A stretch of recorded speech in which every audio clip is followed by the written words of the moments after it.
అందరికీ మరణాత. దేవుని యొక్క వాక్యం చదువుకుందాము. పరిశుద్ధ గ్రంథంలో నుండి లూకా వ్రాసిన సువార్త 10వ అధ్యాయము 1వ వచనము. అటు తర్వాత ప్రభువు 70 మంది ఇతరులను నియమించి తాను వెళ్ళబోవు ప్రతి ఊరికిని ప్రతి చోటికిని తనకంటే ముందుగా ఇద్దరిద్దరినిగా పంపెను. చిన్ని ప్రార్థన. మహాపరిశుద్ధమైన మా తండ్రి, సర్వలోకమును సృష్టించి మానవునికి దానముగా ఇచ్చి పద్ధతులను నియమములను ఏర్పాటు చేసి పరిపాలిస్తూ ఉన్న దేవానికి నమస్కారములు. నీ యొక్క మహిమ గల ఏర్పాటు సంఘమును భూమి మీదకు పంపించి మా తండ్రి గారు, మీ దాసులు, మీ కుమారులు పాదరం దేవదాసాయ గారికి బయలుపరిచిన బైబిల్ బట్టి నీకు స్తోత్రం చెల్లిస్తూ ఉన్నాను. ప్రభా, ఈ యొక్క 70 సంవత్సరములు నీ యొక్క చిత్తములో జరిగించిన దేవా, ఈ ఏడాదిలో నీ కృపను చూపించిన తండ్రి స్తోత్రములు. ఈ యొక్క దినమున కడవరిగా ప్రభా, నీవిచ్చిన యొక్క వాక్యమును మాకు బోధించుము, మాకు నేర్పించుము, మమ్మల్ని నీ వశములో ఉంచుకునే కార్యక్రమం జరిగించమని మా మధ్యకు వచ్చిన త్రైక దేవుడైన యేసుక్రీస్తు పరిశుద్ధ నామం పేరట వేడుకొనుచున్నాము తండ్రి, ఆమేన్. ప్రభునందు దేవుని పిల్లలారా, త్వరగా వరుడుగా మధ్యాకాశం వచ్చిన యేసుక్రీస్తు యొక్క మహిమ కాంతి మనపై ప్రకాశించును గాక, ఆమేన్. దేవుడు బయలుపరిచిన బైబిల్ మిషన్ యొక్క 70 సంవత్సరముల యొక్క వార్షికోత్సవంలో దేవుడు మనల్ని ఎంత ఘనముగా ఈ ఏర్పాటు రప్పించినందుకు దేవునికి మందుగా స్తుతిస్తుందాం. 70 అనే సంఖ్య పరిశుద్ధ గ్రంథములో అతి ప్రాముఖ్యమైన స్థానం సంపాదించి ఉన్నది. ఈ 70 అనే సంఖ్యలో ఉదయకాలం నుండి మన యొక్క కనమరాయి గారు వివరముగా అనేక సంగతులు ప్రకటించి ఉన్నారు. 70 అనే మాట సంపూర్ణతను తెలియపరుస్తూ ఉన్నది. ఈ 70 అనే మాటలో ఆదికాండం మొదలుకొని ప్రకటన గ్రంథం వరకు కూడా 70 ప్రాముఖ్యమైన సంఘటనలు మనము చూస్తూ ఉన్నాం. సృష్టి నిర్మాణం మొదలుకొని పద్మశ్లంకలో పరవాసిగా ఉన్న తండ్రి రొమ్మున ఆనుకుని ఉన్న ఏర్పాటు యోహాను గారి యొక్క దర్శన గ్రంథం వరకు కూడా 70 సంఘటనలు పరిశుద్ధ గ్రంథంలో మనం చూస్తూ ఉన్నాం. ఈ యొక్క 70 అనే పదమును చూసినప్పుడు పాత నిబంధనలో ఏర్పాటు వంశావళి లిస్టులో యాకోబు యొక్క గర్భఫలములో పుట్టిన వారు 70 మందిగా మనం చూస్తూ ఉన్నాం. నిర్గమకాండం 1వ అధ్యాయం 5వ వచనంలో. అలాగనే నిర్గమకాండములు 24వ అధ్యాయము 1వ వచనంలో ఇశ్రాయేలీయుల పెద్దలను ఏర్పాటు చేయబడి ఉన్నారని 70 మందిని చూస్తూ ఉన్నాం. అలాగనే ఇలాగ 70 చూసినప్పుడు కొత్త నిబంధనలోకి వెళితే యేసుక్రీస్తు ప్రభు వారు 70 మంది శిష్యులను ఏర్పాటు చేసినట్టుగా మనం చూస్తూ ఉన్నాం. కనుక ఈ 70 మందిని పిలిచి యేసుక్రీస్తు ప్రభు వారు ఇచ్చిన కొన్ని ఆజ్ఞల విషయంలో ఈ రాత్రి కాలంలో 2 మాటల మధ్య నేను జ్ఞాపకం చేయడాన్ని దేవుడు నన్ను ప్రేరేపించిన విధానం బట్టి ముందుకు సాగుతూ ఉన్నాను. ఈ మాటలు దయచేసి క్షమించండి. మరి మాటలు నాతో చెప్పవలసిగా మనం చేస్తున్నాను. ఏమిటా మాటలు అంటే అందరూ చెప్పండి.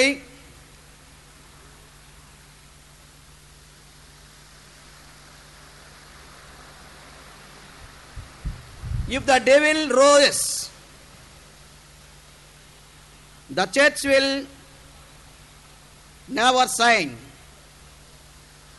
ఈ మాట ప్రత్యేకముగా ఒక గొప్ప సూచన చూపిస్తూ ఉంది. The devil rose, the church will never sing. సాతానుడు గర్జించకపోతే సంఘము గీతములు పాడలేదు. సాతానుడు తన యొక్క మాయ స్వరముతో మాట్లాడకపోతే సంఘము కన్నీటి గీతములు పాడలేదు. ఈ మాటను మొదటిగా పెడుతూ రెండవ మాట ఈ మాట మధ్య ఉన్నది. A faith that never wept is a fate that never lived. కన్నీటి ప్రార్థన లేని విశ్వాసము నిర్జీవము. కన్నీటి ప్రార్థన లేని విశ్వాసము నిర్జీవము. ఈ రెండింటి మాట మధ్యలో దేవుని యొక్క ఏర్పాటు జనాంగం యొక్క వృత్తాంతమును చూస్తూ ఉన్నాం. యేసుక్రీస్తు ప్రభువారు భూలోకమునకు ఎందుకు వచ్చారు అనే సంగతిని మన తండ్రి గారు అనేకమైన ఉపమానముల్లో, వాక్యములలో, గ్రంథములలో వ్రాసిపెట్టారు, పాటల్లో కూడా వ్రాసిపెట్టారు. మన యొక్క ఏర్పాటు కీర్తన పుస్తకంలో, తెలుగు క్రైస్తవ కీర్తన పుస్తకంలో 46వ పాట, క్రైస్తవ సంగమ ఘనకారం చే కాలం వచ్చిన పాటలో 25, 26 వచ్చిన చూస్తే, సాతాను దెయ్యాలు సంఘ కార్యములకు సాధనములని నీకు తెలుసునా, సాతాను మూలాన స్వామి యేసు క్రీస్తు భూతలమున వెలసేనో తెలుసునా, పాతకులను చేర్చేనో తెలుసునా, నీతి పరులుగా మార్చే తెలుసునా, సాతాను శోధించు సమయాలు అతనికి సలుపు బాణపు పోట్లు తెలుసునా, పాతాళమున చాలా నరక శిక్ష పశ్చాత్తాపము రాదు పాపులకును శిక్ష ప్రభువు నాకే జయము తెలుసునా. 70వ సంవత్సరములో ప్రవేశించబోతున్నప్పుడు సంపూర్ణముగా దేవుని మహిమను ప్రకటించడం కొరకై భూలోకములోనికి దేవుడు బయలుపరిచిన బైబిల్ పంపిన దేవుని యొక్క మహిమ విస్తరిస్తుంది కనుక సాతానుడు గర్జించుచు, సాతానుడు తన యొక్క నోటి స్వరము ద్వారా భయపెడుతూ ఆయన ఉగ్రుడై శోధించకు ప్రయత్నం చేశాడు. దేవుని ఏర్పాటుని గురించి ఒక ప్రత్యేకమైన మాట, లోకమంతట్లో కూడా యెరూషలేము ప్రధాన పట్టణం అనే మొదటి నుండి మన అయ్యగారు చెప్పారు. యెరూషలేము సమాధాన పట్టణము, యెరూషలేము శాంతిపురము, యెరూషలేము కేంద్రముగా ఉన్నప్పుడు యెరూషలేముని గుర్చిన వాగ్దానములలో ఒక ప్రత్యేకమైన వాగ్దానం మనం చూస్తూ ఉన్నాం. యెరూషలేము ప్రధాన పట్టణం అయితే యెరూషలేములో ఒక ప్రత్యేకమైన మేడగది ఉన్నది. ఆ యెరూషలేములో ఉన్న మేడగది దేవుని యొక్క ఏర్పాటు కుమారుడిగా వచ్చిన యేసుక్రీస్తు ప్రభు యొక్క వాగ్దానము నెరవేర్పు సూచనగా కనబడుచు ఉంది. యెరూషలేము ఎవరైతే నిర్మాణం చేశారో సొలొమోను రాజు గారు, ఆ సొలొమోను రాజు గారు ఆ నిర్మాణమైన తర్వాత చేసిన ప్రార్థనలో ఒక ప్రత్యేకతను మనం చూస్తూ ఉన్నాం. 2వ దినవృత్తాంతముల గ్రంథము 6వ అధ్యాయము 29వ వచనం చూసినప్పుడు, ఎవడైనను ఇశ్రాయేలును నీ జనులందరూ కలిపి అయినను నొప్పి గాని కష్టము గాని అనుభవించుచు ఈ మందిరము తొట్టు చేతులు చాపి చేయు విన్నపములన్నయు ప్రార్థనలన్నయు నీ నివాస స్థలమైన ఆకాశం నుండి నీవు ఆలకించి క్షమించి. దేవుని పిల్లారా, ఇక్కడ సొలొమోను మహారాజు దేవుని ఆత్మచేత నింపబడినవాడయుండి దేవుని యొక్క మహిమ దేవాలయమును దిగి వచ్చినప్పుడు విజ్ఞాపన చేస్తున్న విజ్ఞాపనలో ఒక మనవి, ఎవరైతే నీ మందిరము తట్టు చేతులు చాపి చేయు విన్నపములన్నయు ప్రార్థనలన్నయు నీ నివాస స్థలమైన ఆకాశం నుండి నీవు ఆలకించి క్షమించు. ఈ వాగ్దానము కడవర వరకు ఫలిస్తుంది. ఈ వాగ్దానం చూసినప్పుడు రాజు హిజ్కియా రాజు దేవుని యొద్ద నుండి వచ్చిన భయంకరమైన మాటను చూసినప్పుడు దేవుడు వర్తమానం పంపించాడు రాజుగారికి. దేవుని నోటి నుంచి వచ్చిన మాట ఏది వ్యర్థముగా తిరిగి వెళ్ళదు. దేవునికి సమస్తము సాధ్యము. దేవుని మాట తప్పనివాడు. అట్టి దేవుని యొక్క మాట హిజ్కియా రాజునకు యెషయా ప్రవక్త చేత పంపబడినప్పుడు దేవుడు చెప్తున్న మాట యెషయా గారు చెప్తున్నారు. 38వ అధ్యాయంలో చూస్తున్నాం. ఓ రాజా, నీవు మరణమవుచున్నావు, బ్రతకవు కనుక నీవు నీ ఇల్లు చక్కబెట్టుకునమని యెహోవా సెలవిచ్చున్నాడు. ఇక్కడ రాజుగారికి వర్తమానం పంపబడింది దేవుని చేత, ప్రవక్త అయిన యెషయా గారి చేత.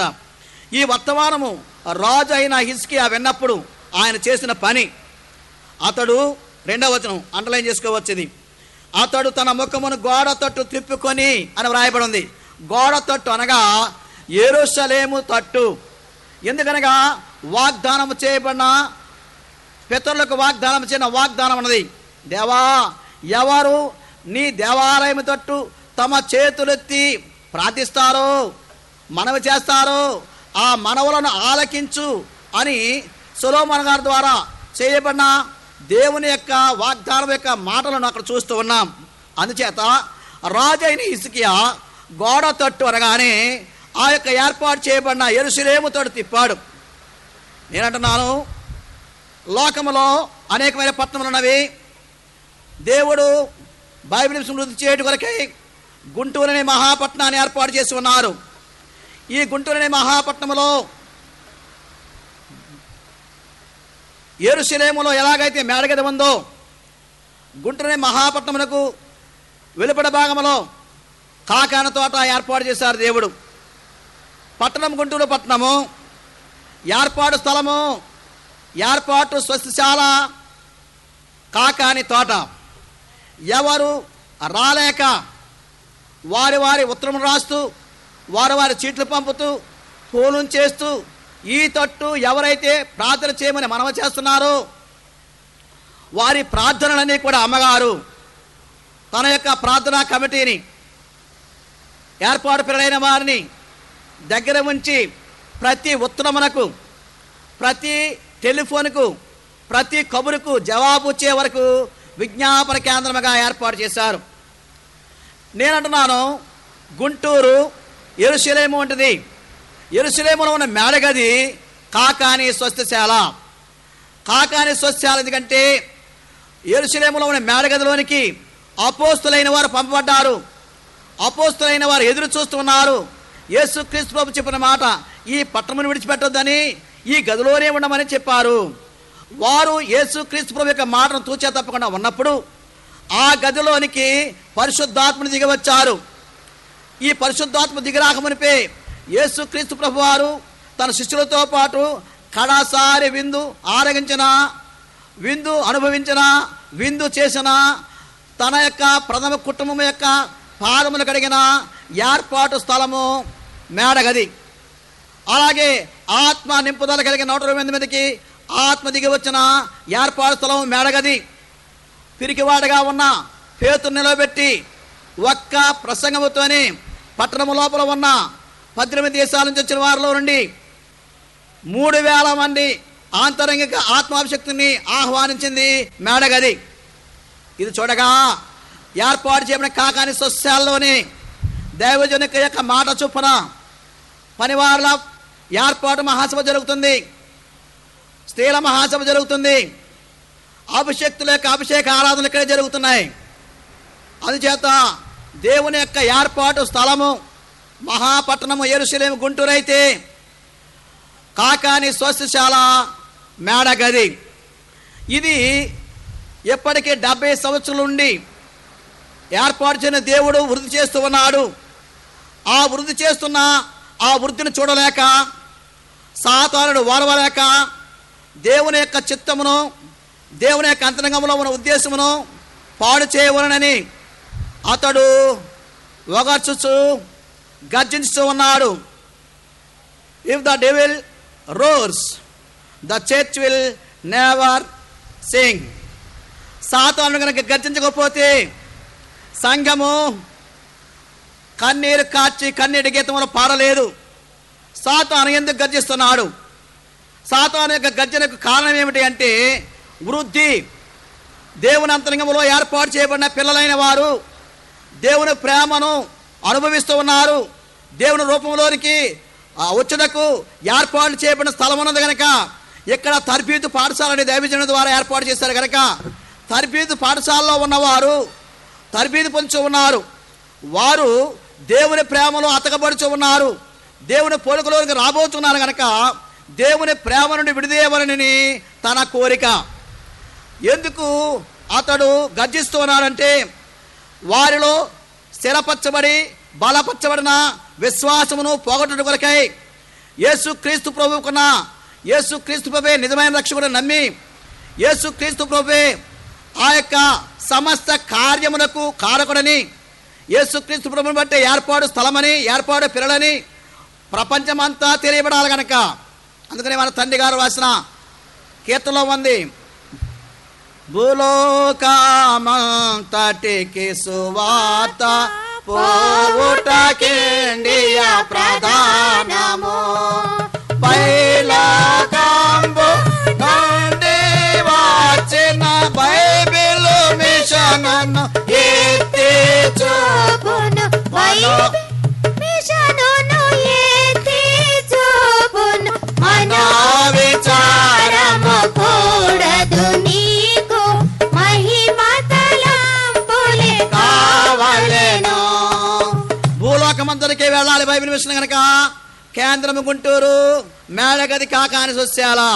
ఈ స్థలము చాలా ప్రయ్యగా చెప్పారు, ఇంకా 50 ఎకరాల పైన స్థలం కావాలి. అవును, వస్తుంది, దేవుడిస్తాడు, దేవునికి మహిమ కలుగునుగాక. ప్రపంచమంతా దేశములన్నీ కూడా ఏర్పాటు సన్నిధికి వచ్చి దైవజన యొక్క ఏర్పాటు కార్యక్రమంకి వచ్చి ప్రపంచ సమస్యలు తీర్చుకున్న స్థలము ఏర్పాటు స్థలమని మన తండ్రి గారి ద్వారా వర్తమానంలో వ్రాయబడి ఉన్నవి. ఇది నెరవేర్పు కాలము కనుక సాతానుడికి కడుపుబ్బు, అనుచేతనే సాతానుడు గర్జిస్తూ ఉన్నాడు. The devil roars. ఈ యొక్క పదాన్ని పదే పదే నా యొక్క మనసు రిపీట్ చేస్తూ ఉంది. సంఘము గీతముల పాడుచూ ఉన్నది. సంఘము గీతముల పాట గల కారణం ఏమిటి అంటే, దీని సాధనములు దేవుని పిల్లలు ఫలిస్తూ ఉన్నారు, దేవుని సంఘము అభివృద్ధి చెందుతుంది, దేవుని సంఘము విస్తరిస్తూ ఉంది, దేవుని వాక్కు ఏర్పాటు బైబిల్ ద్వారా అన్ని జాతుల వారు, అన్ని తెగల వారు, అన్ని దేశముల వారు దైవ లక్షణముల స్తుతి ఇక్కడే చేస్తున్నారు. అంతేకాదు ఎక్కడా లేనంత బాధ పెడుతున్నారు వీళ్ళు. కారణం ఏంటంటే, రోజు సాతాను శోధించు సమయాలు అతనికి సలుపు బాణపు పోట్లు తెలుసునాను తండ్రి గారు ముందే రాశారు. శోధిస్తున్న సాతానికి బాణాలు వేసేది ఎవరు అంటే ఒక్క బైబిల్ మిషన్ వారే. ఏ మిషన్లోనూ ఎలాంటి ఏర్పాటు యంత్రము లేదు. ప్రపంచమంతటికి మాంత్రికులను, భయంకరమైన ఆకాశమునందున మంత్రజాలకులైన వారందరినీ కూడా జయించగలిగిన, వారి యొక్క భూత పిశాచులను జయించగలిగిన గొప్ప యంత్రము, గొప్ప శక్తి కలిగిన బలమైన పుస్తకము రూపంలో రూపన్న సాతాను ఎదురింపులనే ఆయుధము దేవుడు మనకి ఇచ్చాడు. దేవునికి మహిమ కలుగునుగాక. మరణాత. ఇలాంటి పుస్తకములో ప్రపంచమునకు అనేకమైన నాశనం చేసుకున్న అణుబాంబులు, హైడ్రోజన్ బాంబులు, నైట్రోజన్ బాంబులు ఉంటే ఉండొచ్చు, దేశాన్ని మట్టి చేయొచ్చు, ప్రజలను చంపేయచ్చును, కానీ సాతాను జయించలేవు. కానీ ప్రభువు ద్వారా బయలుపరచబడిన బైబిల్ మిషన్ యొక్క ఏర్పాటులో మన తండ్రి గారు ఫాదర్ దేవదాస్ అయ్య గారి ద్వారా బైబిల్ మిషన్లో సాతాను ఎదిరింపుల పుస్తకము ప్రతి ఒక్కరి గృహంలో ఉండాలి, ప్రతి ఒక్కరి చేతిలో ఉండాలి, ప్రతి ఒక్కరి ఇంటిలో, ప్రతి ఒక్కరి సంచిలో ఎక్కడికి వెళ్ళా ఉండాలి. ఉండటమే కాదు, ఆ పుస్తకంలో వ్రాయబడిన సాతానిక గుణములన్నీ తెలుసుకుంటే దాన్ని ఎదిరించే బలం మనకిస్తున్నాను. ఏ వాగ్దానం అంటే, ప్రభు అన్నారు, మీరు భూలోకంలో వేటి బంధిస్తారో నేను పరలోకంలో వాటిని బంధిస్తానని ప్రభు చెప్పారు కనుక ఆ వాగ్దానం యొక్క సంపూర్ణత సాతాను ఎదిరింపులో ఉంది. ప్రతి ఒక్కరు సంపాదించుకోండి. దాని గురించి ఒకసారి జరిగిన సంఘటన నేను చెప్తున్నాను. ఒకసారి చార్లెస్ అయ్య గారి కాలంలో అయ్యగారు బండిగడ స్టేషన్కి వెళ్ళారట. చార్లెస్ అయ్య గారు వెళుతున్నప్పుడు బండి ఎక్కబోయి జారిపోయి పట్టాలకి, ప్లాట్ఫారానికి, బండికి మధ్య పడిపోయారు. పడిపోతే ప్రభే వచ్చి బొటన వేడితో చార్లెస్ గారిని నొక్కిపెట్టారట. బండి కొంత లెక్కెళ్ళి ఆపారు, ఆగి పరిగెత్తుకొచ్చారు, పైకి లేపారు. కనీసం ఏమీ మనకు లేకుండా క్షేమంగా మళ్ళీ పైకి లేవదీసి కూర్చున్నారు. అయ్యా మీరు గురువుగారు, పెద్దయ్య గారు, అయ్యయ్యో చనిపోయారనుకున్నామని అందరూ పైకి కంగారు పడ్డారు. కానీ ఏమాత్రం కూడా దెబ్బ తగలేదు. సరే, అదే బండిలో మళ్ళా బాపట్ల సైడు సంస్కారానికి వెళ్తున్నారు. వెళ్ళొచ్చిన తర్వాత అయ్యగారు బేతల హౌస్కి వచ్చిన తర్వాత అయ్యగారు అడిగారట, అబ్బాయి ఏం జరిగిందంటే, అయ్యగారు జరిగిన సంగతి చెప్పడం తడబడుతున్నారట శాలిసయ్య గారు. అబ్బాయి వెళుతున్నప్పుడు అన్నీ పట్టుకెళ్ళావా అని అడిగారట. అన్నీ పట్టుకెళ్ళినాయా అన్నారట. సాతానిధులు పట్టుకెళ్ళావా అన్నారట. అదే మర్చిపోయానండి అయ్యగారు అన్నారట. అబ్బాయి నీవు అది పట్టుకెళ్ళలేదు కనుక ఆ యొక్క పుస్తకం లేకపోవడం సాతాను చూసి నిన్నే క్రిందకు లాగింది. ప్రభువే నిన్ను బొటనవేలుతో అడిగి పెట్టారు. అబ్బాయి బొటన వేలేంత లేవు, నువ్వు బొటన వేలు ఎమిడిపోయావు. అంచేత ఈరోజు సాతాను వచ్చిన ప్లాన్ ఫెయిల్ అయిపోయింది. ఎప్పుడూ మర్చిపోకు, బైబిల్ ఉండాలి, సాతానులు ఉండాలి, కీర్తన పుస్తకం ఉండాలి, జాగ్రత్త అన్నారట. ఇది ఒక పెద్దలు మాకు చెప్పగా విన్నాను. అంటే సాతానిజముల యొక్క ప్రభావము లేక శక్తి ఏముందో ఒకసారి జ్ఞాపకం చేసుకుని ప్రతి ఒక్కరూ సాతానిజములు కలిగి ఉండాలి. వాటిని కండలు పెట్టేయండి. మీ శరీరంలో రక్తములు కలిసిపోవాలి. అప్పుడు దాన్ని ఎప్పుడైనా జయించగలము. దాని యొక్క గర్జనకు భయపడాల్సిన పనేమీ లేదు.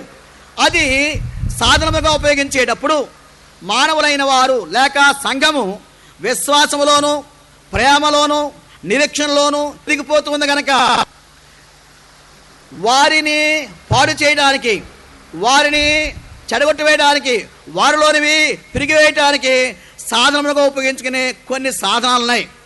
అంచేతనే యేసుక్రీస్తు ప్రభువారు 10వ అధ్యాయంలో సువార్తలో ఆ శిష్యులైన వారిని ఇద్దరిద్దరిని పంపుచూ వారితో ఒక ప్రత్యేకమైన మాట 3వ వచనం అంటున్నారు. 10వ అధ్యాయము 3వ వచనం, మీరు వెళ్ళుడి. ప్రొద్దున మన కన్వీనర్ గారు చెప్పారు సువార్తను గురించి గో అని. గాస్పెల్ అనే మాటకి గో అనేది వెళ్ళండి, spread the word of the God, దేవుని మాటను విస్తరింపజేయండి, ప్రకటించండి అనే మాటలో గాస్పెల్ అనే మాట వినబడుతుంది. మీరు వెళ్ళండి అని చెప్పిన తర్వాత అక్కడ ఉంది, ఇదిగో తోడేళ్ల మధ్యకును గొర్రె పిల్లలను పంపినట్టు నేను మిమ్మల్ని పంపుతున్నాను. దేవుని ఏర్పాటు బైబిల్ ఎందుకు వచ్చిందంటే తోడేళ్ల మధ్యకి వెళ్ళాలి. ఏదో తప్పిపోయిన వారి మధ్యకి రోగుల దగ్గరికే కాదు, తోడేళ్ళు అని ప్రత్యేకంగా ప్రభు చెప్తున్నారు. ఏర్పాటు చేయడం బైబిల్ మిషన్ వారే తోడేళ్ల మధ్యకి వెళ్ళేవారై ఉండాలి.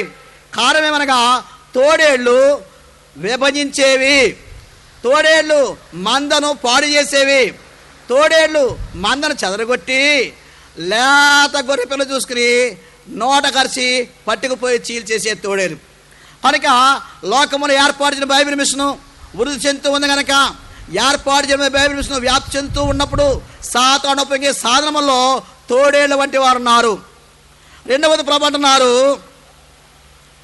ఆయన అదే అధ్యాయంలో మనం ముందుకు చూసినట్లయితే 17వ అధ్యాయంలో 10వ అధ్యాయం 17వ వచనంలో ఆ 70 మంది శిష్యుల్లోనూ సంతోషంతో తిరిగి వచ్చి ప్రభా దేవులు కూడా నీ నామను మాకు లోబడుతున్నామని చెప్పగా ఆయన సాతాను మెరుపు వల్ల ఆకాశం నుండి పడుట చూసింది, ఇదిగో పాములను తేళ్లను త్రొక్కుటకు శత్రు బలవంతుల మీద మీకు అధికారం గ్రహించింది.